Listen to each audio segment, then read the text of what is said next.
সাব্বাস বেটা বাঘের বাচ্চা।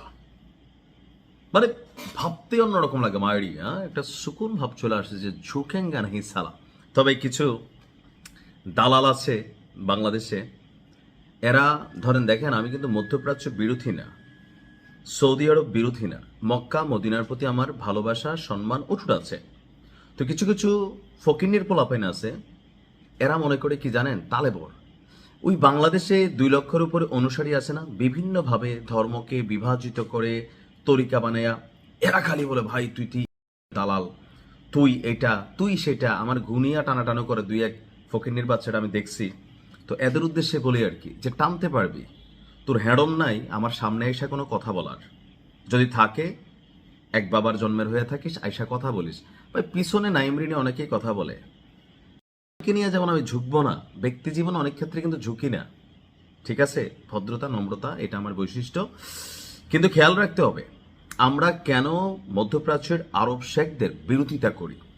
কারণ একমাত্র রাষ্ট্র শিয়া সুন্নি, বেটা তুই মুসলমান হইয়া মুসলমানের বিরুদ্ধে 14টা কথা কস, তোর মতন মুসলমান সুন্নি হইলে কি আর শিয়া হইলে কি, তুই তো বেটা মুনাফিক, তুই তো মুনাফিক। আমি চিনি তো তোরে, না তাই না? এরকম কয়েকটা আছে, আমার ফেসবুক ফ্রেন্ড লিস্টেও আছে। এদের বক্তব্য আমি শিয়াদের দালাল। ভাই আমার কখনো দেখছেন এই ধরনের?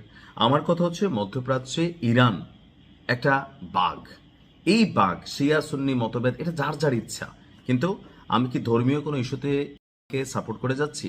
আমি যাচ্ছি যে আজকের দিনে তুই যখন গরুর মাংস আল্লাহর নাম খোঁজস বাবা, তুই যখন ফেরকা লাগাস তরিকা খোঁজস, জ্ঞান বিজ্ঞান প্রযুক্তিতে একমাত্র ইরান এবং তুরস্ক যে জায়গায় পৌঁছাইছে, এই আরব রাষ্ট্রগুলো কোনোটা আছে ভাই বলেন? টাকা আছে, পয়সা আছে, আল্লাহ নিয়ামত দিচ্ছে, কিন্তু কি করতেছে?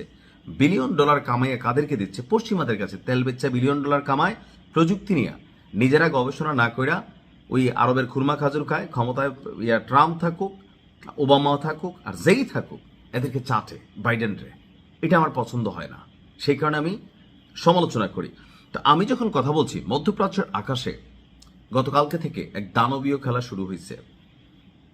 যিনি সর্বোচ্চ নেতা এই মুহূর্তে, আগের নেতার ছেলে, এই জিনিস যে ভাই কররা জিনিস, এটা কিন্তু আমরা যেমন বুঝতেছি ইসলিও বোঝা শুরু করেছে। অপারেশন প্রমিসের 29তম ধাপ শুরু করেছে আজকে রাতেই ঘটনাগুলো ঘটছে। আইআরজিসির অ্যারোস্পেস ফোর্সের অত্যাধুনিক প্রজন্মের ব্যালিস্টিক ক্ষেপণাস্ত্রের একটি বিশাল বহর তেল আবিবের উদ্দেশ্যে, নেগেভ মরুভূমির উদ্দেশ্যে এবং ওই অঞ্চলে অবস্থিত মার্কিন সন্ত্রাসীদের বিমান ঘাঁটি লক্ষ্য করে আপনার অভিযান চালাচ্ছে। এর গণমাধ্যমগুলো নিশ্চিত করেছে নতুন দফার এই ক্ষেপণাস্ত্র অধিকৃত বিস্তীর্ণ এলাকা রণক্ষেত্রে পরিণত হয়েছে। রাজধানী তেল আবিব, আশদোদ শহরে একের পর এক বিকট বিস্ফোরণের শব্দে সাধারণ মানুষ ঘর থেকে বের হয়ে রাস্তায় দৌড়াদৌড়ি করছে। বাধ্য হয়ে পুরো অঞ্চলে ডেথ অ্যালার্ম বা মৃত্যু ঘণ্টা সক্রিয় করেছে। আইআরজিসি বলছে যে এবারের অভিযানে তাদের অ্যাডভান্সড জেনারেশন বা আধুনিক প্রজন্মের ক্ষেপণাস্ত্র ব্যবহার করছে।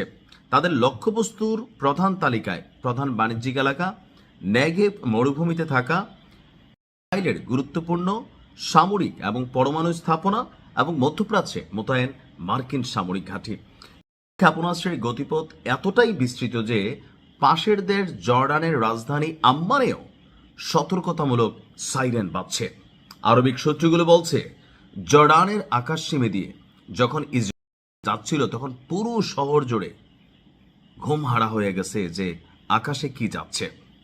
তো এখন আমরা যখন বলছি, নিউজটি করছি, তেল আবিবে ভয়ে থরথর করে কাঁপছে, নেগেভে আগুনের বৃষ্টির মতন ক্ষেপণাস্ত্র ঝরে পড়ছে।